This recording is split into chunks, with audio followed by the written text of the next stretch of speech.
পড়তে দেখেছি। রাআইতুন নাবিয়্যা সাল্লাল্লাহু আলাইহি ওয়াসাল্লাম ইয়াকিদু তাসবিহা বিয়ামিনি, আমি বিশ্বনবী ডান হাতের আঙ্গুলের গিড়ায় তাসবিহগুলোকে পড়তে দেখেছি। পড়তে রাজি আছেন?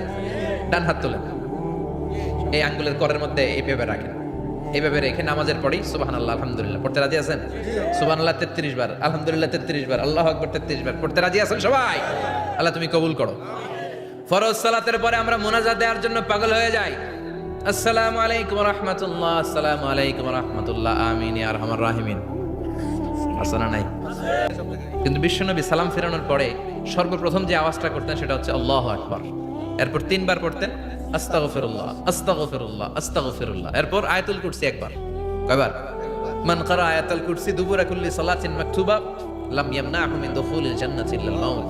প্রত্যেক ফরজ সালাতের পরে যে একবার আয়াতুল কুরসি পড়ে তার জান্নাতে ঢোকার ক্ষেত্রে আর কোনো বাধা থাকে না, একটা জিনিস ছাড়া, সেটা হচ্ছে মরণ। লোকটা মরে না তাই জান্নাতে যায় না, মরলেই জান্নাতি। আল্লাহু আকবার। এরপরে 33 বার সুবহানাল্লাহ, 33 বার আলহামদুলিল্লাহ, 33 বার আল্লাহু আকবার। সব শেষে মিলাবেন লা ইলাহা ইল্লাল্লাহ ওয়াহদাহু লা শারীকা লা লাহুল মুলকু ওয়া লাহুল হামদু ওয়া হুয়া আলা কুল্লি শাইইন কাদির। এরপরে পড়তেন আল্লাহুম্মা আনতাস সালাম ওয়া মিনকাস সালাম তাবারাকতা ইয়া যাল জালালি ওয়াল ইকরাম। এরপরে পড়তেন আল্লাহুম্মা লা মানিআ লিমা আ'তাইতা ওয়া লা মু'তিয়া লিমা মানা'তা ওয়া লা ইয়ানফা'ু যাল জাদ্দি মিনকাল জাদ। এরপরে পড়তেন আল্লাহুম্মা ইন্না নাসআলুকাল হুদা ওয়াত তুকা ওয়াল আফাফা ওয়াল গিনা।